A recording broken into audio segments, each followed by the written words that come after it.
बिहार के युवाओं का सामर्थ्य और बढ़ाने के लिए एनडीए सरकार पूरी प्रतिबद्धता से काम कर रही है। आरजेडी कांग्रेस के शासनकाल की तुलना में बिहार का शिक्षा बजट कई गुना बढ़ाया गया है। आज बिहार में करीब करीब हर गांव टोले में एक स्कूल बन चुका है। इंजीनियरिंग कॉलेज हो, मेडिकल कॉलेज हो, इनकी संख्या भी कई गुना बढ़ी है। हाल में ही केंद्र सरकार ने बिहार के 19 जिलों के लिए केंद्रीय विद्यालय स्वीकृत किए हैं। एक समय था जब बिहार में स्पोर्ट्स से जुड़ा इंटरनेशनल लेवल का इंफ्रास्ट्रक्चर तक नहीं था। आज बिहार में स्पोर्ट्स के नेशनल और इंटरनेशनल इवेंट्स हो रहे हैं। साथियों, बिहार सरकार ने बीते 2 दशकों में 50 लाख नौजवानों को बिहार में रोजगार से जोड़ा है।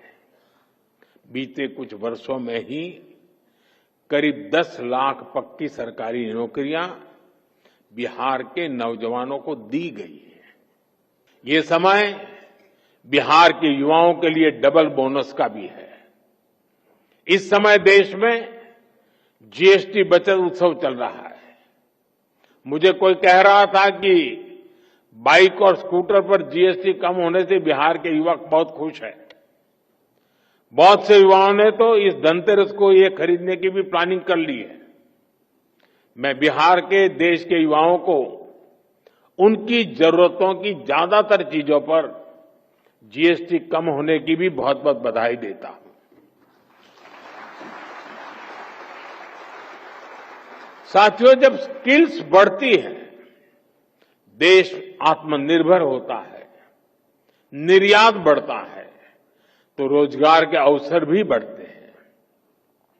2014 से पहले भारत को फ्रेजाइल 5 इकोनॉमी कहा जाता था, यानी ग्रोथ कम थी, रोजगार भी बहुत कम थे। आज भारत टॉप 3 इकोनॉमी बनने की तरफ आगे बढ़ रहा है। उच्च शिक्षा के लिए विद्यार्थियों को फीस की परेशानी ना हो, इसकी भी चिंता की जा रही है। बिहार सरकार स्टूडेंट क्रेडिट कार्ड के माध्यम से बच्चों को उच्च शिक्षा के लिए मदद करती रही है। अब एक और बड़ा निर्णय लिया गया है। इस क्रेडिट कार्ड से मिलने वाले एजुकेशन लोन को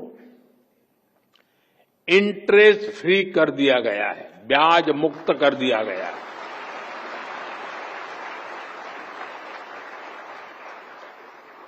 और ये बिहार सरकार का निर्णय है। इतना ही नहीं, विद्यार्थियों के लिए स्कॉलरशिप भी 1800 से बढ़ाकर के 3600 कर दी गई है। साथियों, आज भारत दुनिया के युवा देशों में से एक है और बिहार उन राज्यों में शामिल है जहां आबादी के अनुपात में सबसे अधिक युवा है। इसलिए जब बिहार के युवाओं का सामर्थ्य बढ़ता है तो स्वाभाविक रूप से देश की ताकत भी बढ़ती है।